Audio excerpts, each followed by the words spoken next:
Voilà, bonjour, je vais parler ici du frère sénégalais Yella. Alors, je suis passé sur sa page, je suis monté l'autre jour dans son live. C'était le plus important pour moi, c'était de passer mon message, raison pour laquelle je lui ai posé des questions clés. D'ailleurs, souvenez-vous qu'au moment où il m'a descendu, j'étais en train de lui poser cette question très simple. Alors, Yella, qu'est-ce qu'on fait concrètement, puisque tu penses qu'on peut se passer de Issa Chiroma Bakary et donc de la victoire du peuple camerounais du 12 octobre 2025. Alors, qu'est-ce qu'on fait donc concrètement si Chiroma n'est pas là? Il ne savait pas quoi répondre, il est coincé, bloqué. Comme d'habitude, je lui ai posé des questions. Il est passé complètement à côté. Il m'a descendu brutalement. Il faut rappeler qu'avant moi, il y a le maire Espoir Billon aussi. Quand il a posé des questions pertinentes, le mec, il est là ne sachant pas répondre. Il a tout simplement descendu. Il est là, Espoir Billon, le maire, très brutalement. Et donc, ce qui s'est passé, c'est que j'étais aussi en train d'enregistrer mon intervention au même moment. Une intervention qui a duré en tout et pour tout, je crois, 22 minutes. 19 minutes, quelque chose comme ça. Et donc, mon frère de combat, Valsero, qu'est-ce qu'il va faire? Encore une fois, il va manipuler l'opinion. Il va venir couper peut-être 2 minutes de la vidéo. Il va mettre sur sa page. Et comme d'habitude, il va toujours essayer de me rabaisser. Il y a 1000 commentaires, 1500, 2000 commentaires, que des insultes. Mais si je réagis, qu'est-ce qu'on va encore dire? Bertie Lokami t'a cherché les problèmes au grand Valsero. Bon, il est tellement grand que j'ai peur de lui. Ça me fait tellement peur. Je ne parlerai pas de lui. Vous avez bien compris que j'ai peur. Je veux éviter les polémiques. Le plus important pour moi ici, c'était tout simplement de rappeler une chose. Quand on est Camerounais, j'ai l'impression que certains ne se rendent pas compte c'est quoi être Camerounais. C'est très important. Je vais insister dessus. Pourquoi? Parce que quand on est un Camerounais, on sait qui on est, on sait ce qu'on vaut. On ne se rabaisse devant personne. Je dis bien personne dans le monde. Encore moins sur le continent africain. Le Camerounais ne se met à genoux devant personne en Afrique. Encore moins un Sénégalais. Je ne parle pas simplement du mec sénégalais qui est là, c'est qui? Qu'est-ce qu'il représente? Un mec au chômage en France, un illettré, qui n'a pas de structure, même quand il essaye de s'exprimer, il est dans les insultes et tout, les incohérences et autres. Il est là, c'est rien du tout. C'est du vent. Je me suis posé ce jour-là calmement parce que je sais que lui, quand tu le contraries sur son live, il te descend. Le plus important pour moi, c'était de passer mon message. Raison pour laquelle j'ai été posé. C'était une technique qu'il fallait aller posément, passer mon message. Et vers la fin, maintenant, j'ai commencé à l'irriter avec les vraies questions.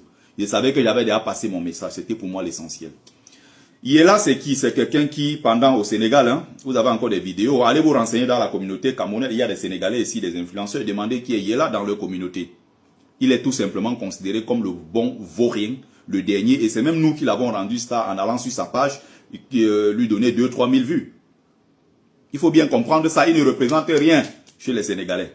Déjà, quand il fallait faire monter Ousmane Sonko, il faut bien comprendre qu'il fait partie des gars qui ont défendu Macky Sall. D'ailleurs, ses frères sénégalais témoignent qu'il n'est même pas 100% sénégalais. C'est pas ça qui m'intéresse. Autre chose, c'est un gars qui a soutenu les dictatures en Afrique. Notamment une dictature voisine dont je vais... Donc, en fait, c'est pas quelqu'un de crédible, c'est pas quelqu'un de sérieux. Remarquez sa trajectoire. Dès qu'il est arrivé au début, il poussait les Camerounais, il motivait les Camerounais à chasser Paul Biya. Mais comment vous pouvez être nombreux? Vous êtes 25 millions d'habitants. Vous êtes nombreux. Vous avez voté Chiroma. Allez chasser Paul Biya. Pourquoi vous le laissez au pouvoir? Regardez ce que nous on fait au Sénégal. Progressivement, qu'est-ce qui s'est passé? Puisque les gens qui sont les soutiens de Chiroma, les soutiens de Kamto, allaient là-bas et tout et tout. Les gars maintenant de corps, qu'est-ce qu'ils vont faire? Ils vont aller là-bas sur son panel, progressivement changer le narratif. C'est-à-dire que plus il attaque Paul Biya, des gens qui font partie de l'opposition camerounaise vont aller modifier son narratif pour pousser Yella maintenant à soutenir, à insulter tous les jours Issa Chiroma Bakary. Remarquez maintenant, il est devenu le meilleur insulteur de Issa Chiroma Bakary. Raison pour laquelle je monte ce jour pour prendre la parole pour lui dire, dans la fraternité africaine, il y a des choses qu'on ne fait pas. Si tu viens, tu vois les Camerounais dans leurs choses, si tu montes, ça sera pour rassembler. Tu ne peux pas te permettre d'aller sur les pages des Camerounais, les insulter. Ce n'est pas normal.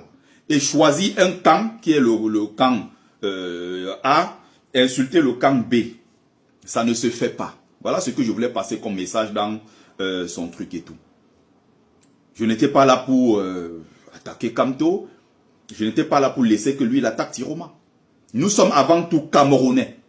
Et donc quand on parle de notre pays, nous devons nous sentir tous concernés. Mais remarquez une chose. Quand on a commencé à envoyer les lions, hein, pour ceux qui ne sont pas sur TikTok, c'est-à-dire qu'on t'envoie des cadeaux sous forme d'animaux.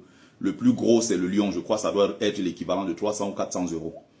Il y a des girafes, il y a des choses comme ça. Il y a des chiffres, hein, vous pouvez bien vérifier. Donc, à chaque fois qu'on t'envoie un lion, on t'envoie une girafe, on t'envoie ceci, c'est l'équivalent d'une somme d'argent qui part dans ton compte. Et donc, le mec il est là en chômage, évidemment. Un mec qui est là juste pour gratter les vues, gratter là où il va insulter, là où il peut avoir son audience, et l'audience lui permet d'avoir son argent.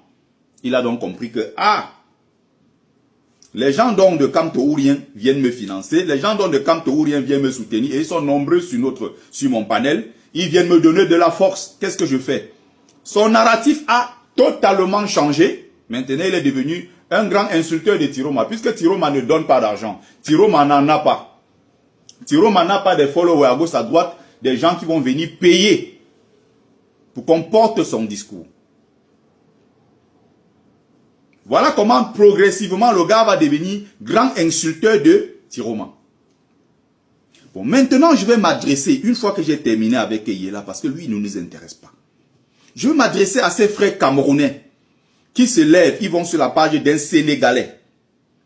Ils vont insulter là-bas, matin, midi et soir, Issa Tiroma Bakary. Le vainqueur des élections au Cameroun, le 12 octobre 2025, il a gagné dans les urnes. Des millions de Camerounais se sont déplacés dans les urnes pour le voter. Vous avez donc un groupuscule, un petit groupe, n'est-ce pas, qui se dirige sur sa page pour essayer de changer le narratif en faisant passer Issa Tiroma pour un vieux coulant, un mec malade, un désorienté. Ils ont utilisé des mots les plus abjects pour insulter le président Tiroma. Et quand j'ai fait ma petite vidéo, puisque mon intervention là-bas, j'étais en train d'enregistrer en même temps, j'ai balancé ça sur ma page. Et c'est ça qui est venu éteindre le mensonge de la veille de Valsero. C'est-à-dire que Valsero vient utiliser 1-2 minutes. Il essaye de me chiba.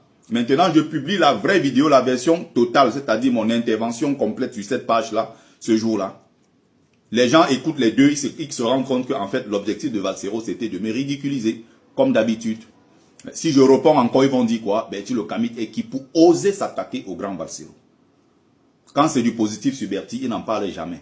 Chaque fois, il cherche un élément ou peut-être quelque chose qui ne tient pas, alors il faut tirer sur Berti. Donc, voilà donc ce qui se passe. Les Camerounais maintenant viennent sur ma page, sur cette vidéo-là. Yela a raison. Yela a raison. Qu'est-ce que Yela dit que nous n'avons pas dit depuis 7 ans, 8 ans maintenant? Qu'est-ce que Yela peut dire de sérieux? Quelqu'un qui ne connaît pas l'histoire du Cameroun, ne connaît pas l'histoire politique, il ne connaît même pas les noms des hommes politiques. Je suis 100 fois cultivé sur le Sénégal que Yela sur le Cameroun. Il ne sait même pas c'est quoi les tribus du Cameroun. Il ne connaît pas l'organisation sociale, politique. Il ne connaît rien du Cameroun. C'est un pauvre inculte, en chômage en France. Donc il a besoin de cet argent-là pour suivre. Quand on envoie les petits tchang-tchang, les petits cadeaux là et tout, on vient l'encourager à insulter Tiroma. Il a besoin de ça. Mais je vois des gens sur ma page, la vidéo est à pratiquement 70 000 vues. On est prêt après de 700 commentaires. 700 commentaires, hein, ça c'est ce que moi j'ai laissé. Hein, parce qu'il y a aussi des commentaires positifs. Mais j'ai supprimé moi-même déjà au moins 300 commentaires insultants. Et j'ai bloqué tous ces gens comme d'habitude. J'ai de l'énergie pour ça. Donc j'ai tout mon temps pour venir. Moindre commentaire déplacé des corps. Le commentaire est supprimé et tu es bloqué immédiatement. Yela a raison. Yela a raison de quoi? Parce qu'il dit que Tiroma a peur. Tiroma c'est un feignant. Tiroma a fui. Tiroma est en Gambie. Il faut qu'il rentre chasser Paul Biya. S'il veut montrer qu'il a des couilles. Aller en exil, c'est faire preuve de lâcheté. Mais Yela, pour toi qui es musulman, ton prophète de l'islam, le prophète Mohammed sallallahu alayhi wa sallam, quand il avait compris qu'il n'était pas en bonne position pour pouvoir mener son combat jusqu'au bout, il était allé en exil. Est-ce qu'il était allé en exil à Médine parce qu'il était faible? Non. C'était un repli stratégique pour se remobiliser le moment venu pour aller conquérir ce qui lui appartenait. Je te cite le nombre de personnes dans l'histoire qui sont parties en exil. Tu veux que je te sorte les noms des gens qui ont connu l'exil? Les Selou Ndalen Diallo, en Guinée, pour l'instant, il est en exil. Je te cite les Stockley Carmichael, qui est en exil en Guinée-Conakry, et qui s'est marié en seconde noces avec, Myriam Makeba. Je te cite les Wandjie qui étaient en exil. Je vais te citer qui est laissé, qui est les gens qui ont connu l'exil. Tous ces grands combattants, à un moment de leur vie, ils ont compris qu'il fallait s'exiler pour mieux se préparer afin de retourner prendre le pouvoir. Le président de la Gambie, où Tiroma est actuellement, Yaya, celui qui avait remplacé Yaya Jammeh, Adama Barrow, le président de la Gambie actuel, il était en exil justement au Sénégal. Et c'est à partir de l'ambassade de Gambie au Sénégal, à Dakar, qu'il a prêté serment. Il est rentré prendre le pouvoir. Yaya Jammeh était obligé de partir. Celui qui était au pouvoir depuis 23 ans en Guinée, en Gambie. Mais puisque tu es une inculte, tu n'as rien dans ta tête, tu n'as pas de culture politique, culture générale, même tu es perdu, tu te lèves, tu viens insulter les Camerounais, et tu as d'autres Camerounais qui auraient pu se retenir, même par patriotisme, mais qui viennent t'encourager dans ta bêtise à insulter leur propre pays. Simplement parce que il faut changer ton narratif, te verser des cadeaux, pousser les gens à détester Tiroma, dans l'espoir que Tiroma va tomber et on va faire revenir maintenant comme leader de l'opposition le professeur Maurice Kamto. Ce qui n'est pas bon. Nos problèmes entre nous Camerounais, je vais donc rappeler à ces Camerounais-là qui n'ont pas de fierté. Le Camerounais en Afrique ne courbe les chines, je dis bien, devant aucun pays. Sinon, donnez-moi le nom d'un seul pays africain qui a fait ce que le Cameroun a fait pour son indépendance. Que ce soit l'Algérie, que ce soit Madagascar. Personne de ces pays-là n'atteint la cheville du Cameroun. 600 à 700 000 morts. En Algérie, on parle à peine de 150 000 morts. À peine.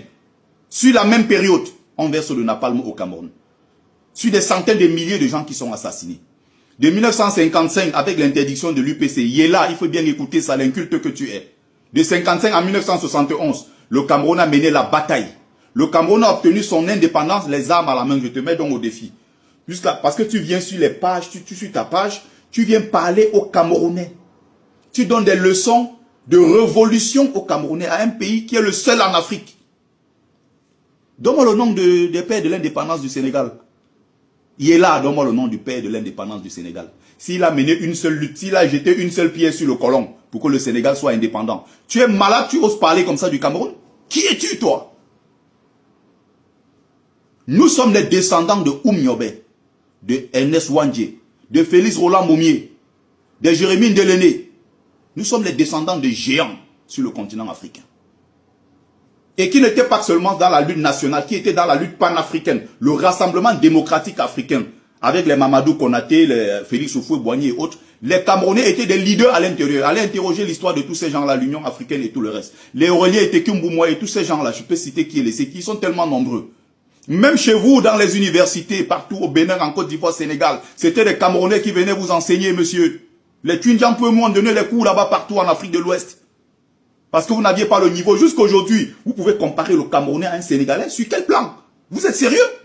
Les Camerounais vont s'asseoir sur la page d'un Sénégalais pour pousser un petit Sénégalais en chômage à insulter leur pays, le Cameroun. Même en Europe ici, en France, en Allemagne, partout, on va même en Chine, au Japon, aux États-Unis, Canada. Tu peux mettre le Camerounais au même niveau qu'un Sénégalais, c'est pas possible.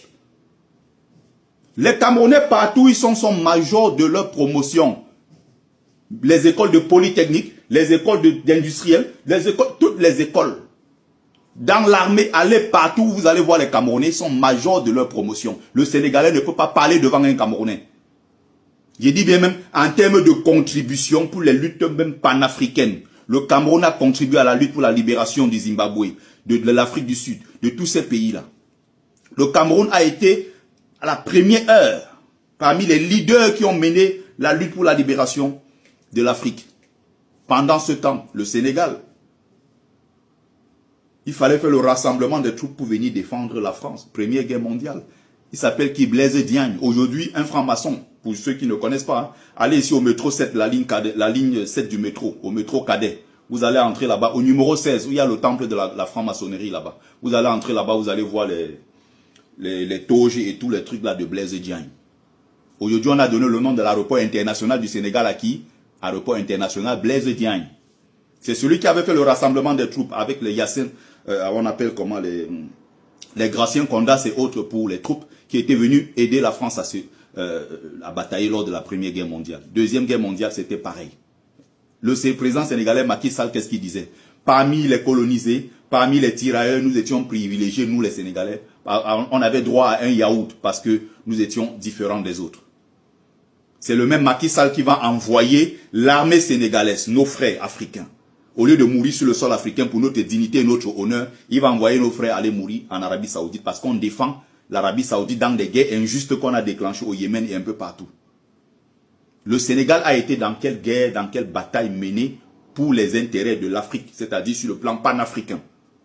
Le Cameroun sur tous les plans. Et les frères camerounais qui se lèvent, ils vont s'asseoir sur la page d'un chômeur, un dégénéré, pour insulter leur propre pays, le Cameroun. Et ceux-là viennent me donner des leçons. J'ai dit, vous mettez un seul commentaire déplacé ici, là. Moi, je supprime ça et je vous bloque définitivement de ma page. Le Camerounais qui sait ce qu'il vaut ne se plie devant personne. Sur le plan musical, le Cameroun, c'est l'un des rares pays qui sort un rythme de Bikouti, le Makossa, le soul, tous ces mélanges-là et tout, et qui va sur le plan international s'imposer. Le Cameroun, c'est le pays de Manu Dibango, c'est les Richard Bona, c'est les Etienne Mbappé, c'est les Vicky Edimo. Le Cameroun, c'est les Charlotte Dipanda, c'est le Cameroun, c'est les Karesoto, le Cameroun, c'est... Je ne sais même pas qui je vais te citer sur le plan musical. Tu connais combien le nom de grands musiciens sénégalais capables de lever des foules partout dans le monde? Il y en a combien?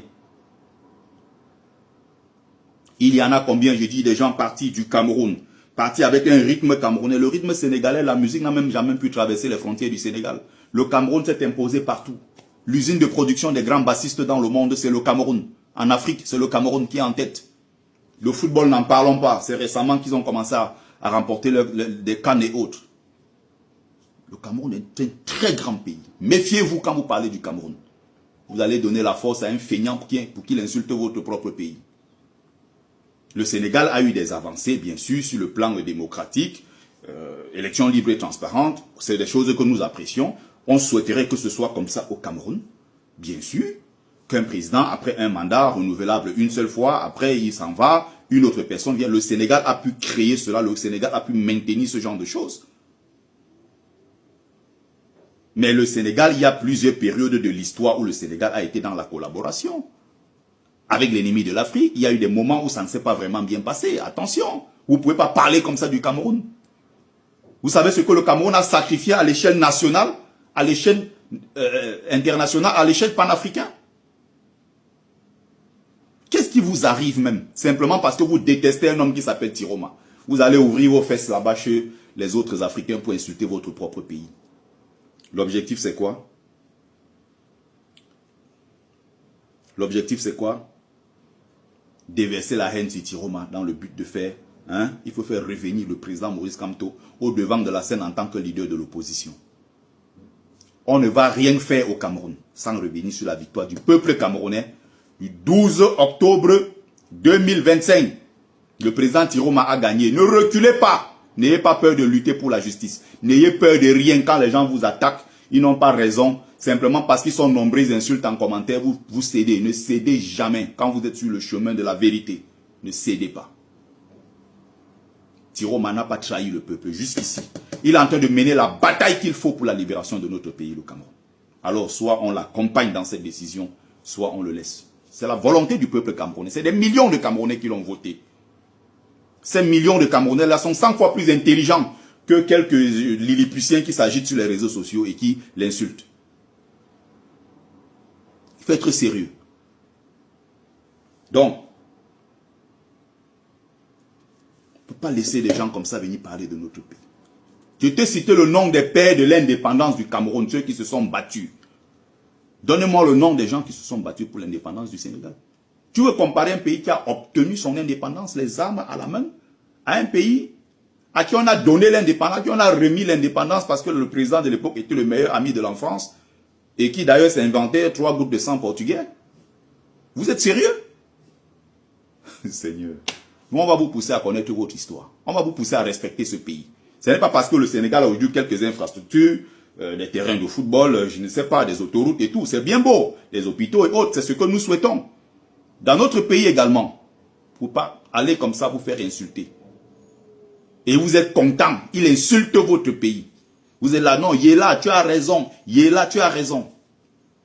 Faites la même chose sur le Sénégal. Vous allez voir sa réaction. Le même gars avec qui vous rigolez là, dites un mot déplacé sur le Sénégal. En disant que non, il y a peut-être un truc qui ne marche pas au Sénégal. Vous allez voir sa réaction. Il va changer tout de suite. Parce qu'il ne peut pas accepter qu'on dise tout et n'importe quoi sur son pays. Je connais mon histoire. Je suis descendant des géants qui se sont battus pour l'Afrique. Descendant des géants. Partagez massivement la vidéo, s'il vous plaît.